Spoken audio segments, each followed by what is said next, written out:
Hi, I'm Tracy Owens from the Department of Integrated Systems Engineering. With me are Maheen Zaman and Kelly Ross, who were fortunate enough to attend the 2023 Society for Women Engineers Conference, and we're going to hear a little bit about that today. Maheen, could you tell us a little bit about yourself? Yeah, so my name is Maheen. I'm a fourth year student graduating December of 2024. I'm an officer in SWE. I'm previously an officer in ISE, which is the Institute of Industrial and Systems Engineering Club. Yeah, that's me. Hi, my name is Kelly Ross. I am a fifth year studying industrial and systems engineering. I am a former officer in Ohio State SWE. My most recent role was as vice president. I'm also involved at the societal level as the Global Leadership Development Program coordinator for the beginner track right now. I've been to a number of conferences at this point, probably about 6 conferences, and I've also had the opportunity to speak at those conferences. Well, I've only been to the one conference, so first and best experience. Good, so we'll hear a little bit of differences. Tell me first then, Maheen, we'll start with you. What are your overall impression of the 2023 SWE conference in Los Angeles? I would say, first off, just so cool. Walking into the room and seeing just a flood of women in STEM, women in engineering specifically, was so inspiring and nice, especially with, as a fourth year, most of my classes are very much male, and it's nice to just see everyone there. And it's also so inspiring because the entire purpose of the conference is very much to uplift you, give you hope for the future, give you a purpose in life, give you a purpose within engineering, and it was just so cool to walk out with that cool fuzzy feeling behind the ears. Very nice. Kelly, you've been to multiple conferences. How did this one compare? I think this one was fantastic, most likely my favorite yet. So I've been to a number from Indianapolis to Raleigh, North Carolina to Los Angeles, California, and this conference was the largest that I had been to, nearly 20,000 attendees across the board, very large group. Every single person in that space is inspired and empowered by the keynotes, by the sessions. I don't think that there's a moment of the conference that you don't get some form of value out of. Tremendous. The cities that you mentioned, and by the way, where is the 2024?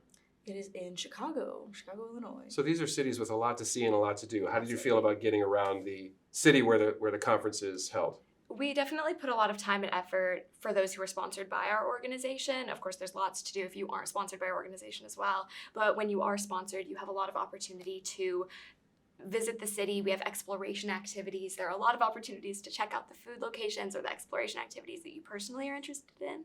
In our experience, we got to go to Griffith Observatory, which is where La La Land was filmed, certain scenes of it, which was a really beautiful opportunity. Plus, we know people who did the Hollywood sign hike, and there were people who explored the dining and some of that Hollywood scene. So definitely a lot of fun exploration opportunity in each city, but LA was particularly exciting. Very nice. How was LA for you, Maheen? Oh, it was gorgeous. The weather was beautiful. Everyone was so pretty. The palm trees, the nice weather. It was gorgeous. And are you motivated to go to Chicago? Oh, absolutely. It's so close. Why wouldn't I? Of course. It might be a little colder, but I don't think that's the end of the world. Oh, what month? What's the month? It's Late October. October, sure.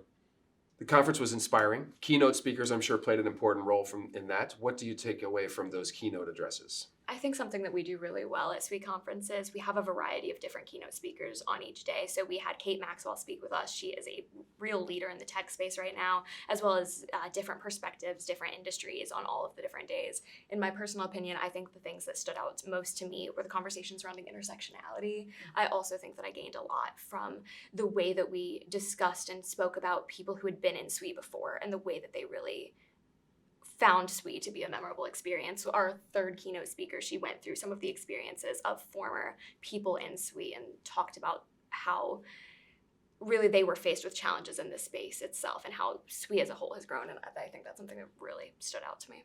Yeah, it was really cool.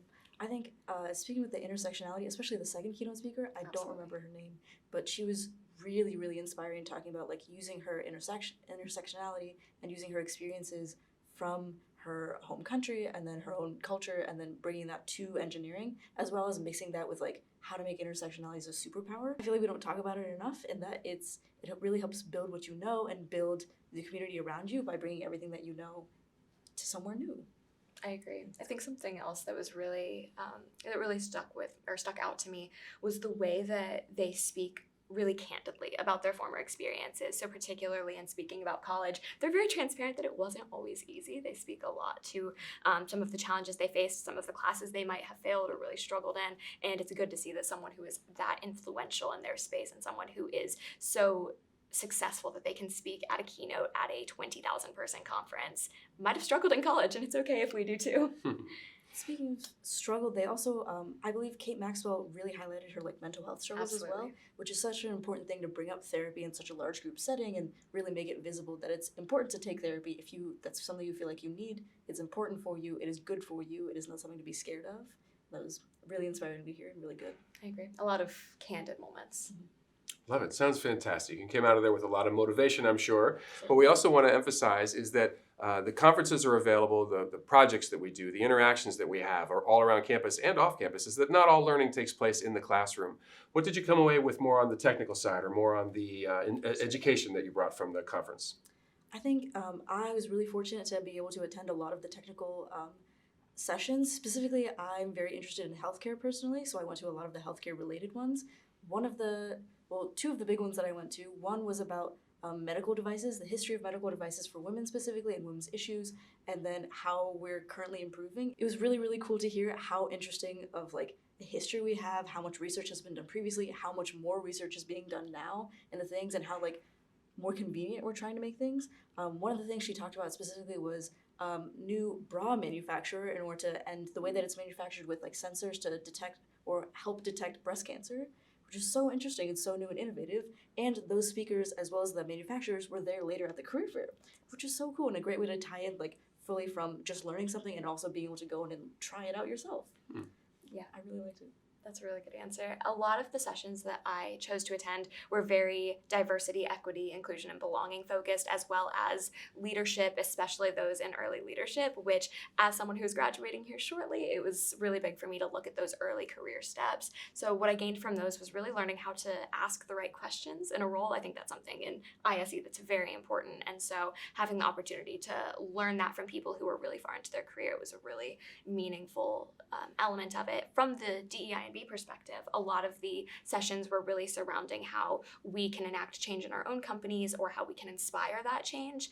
I personally led a session on diversity, equity, inclusion, and belonging in the workforce, specifically in the job search. So how you can vet a company based on your personal priorities and needs. And that's something that I'm really passionate about. So it was great to see other people share their passions as well.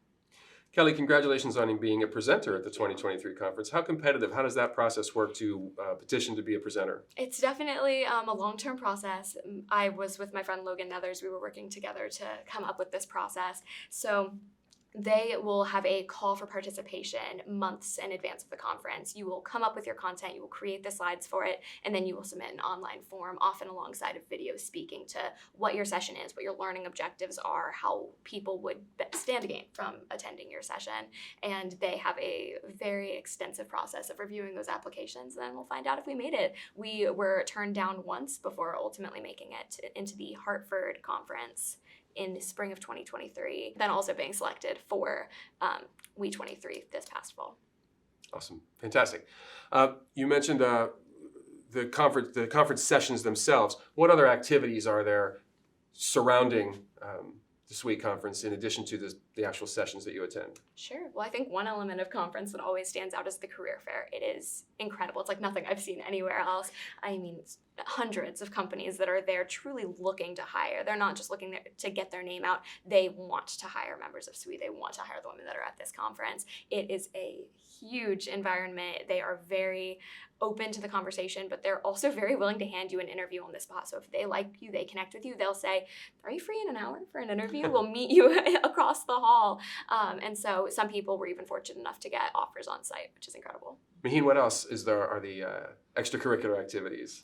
Well, some of the things that our section specifically puts together is the alumni dinner as well as exploration activities. A lot of the conferences are held in beautiful, gorgeous locations with so much to do. This year we were in LA, or last year in 2023 we were in LA, which means that there's so much nightlife, there's so much good food, there's so many pretty locations. We specifically went to the Griffith Observatory, which is where La La Land was filmed. Still haven't seen the movie, but that's okay. But it was very cool. It was such a fun time to bond with our fellow SWE members within our section, and then also see some of the other sections came at the same time, and we got to see them and say hi, hello before the actual conference began, which was really cool.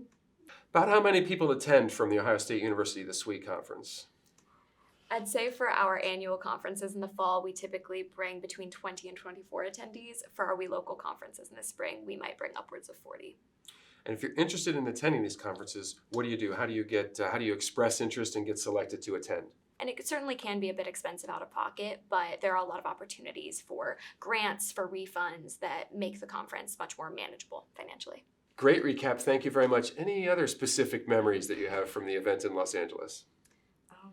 There's every single morning we all meet in the hotel lobby downstairs together as a section, or the OSU specific section, and we all get to like recap what we did overnight. How did you sleep in the morning? How was your morning routine? How was it sharing a bathroom with people again? And then we all get to walk over to the convention center together, which is such a cute moment of all of us. Like, we're getting ready for the day, we're getting excited, we've all about to have breakfast or have breakfast, getting our coffee together. It's such a cute bonding moment. I really like it. Nice. Yeah, we all help each other get through the jet lag a little bit, which is nice. One other thing that I love about conference is it really does create a big community between the people who are attending.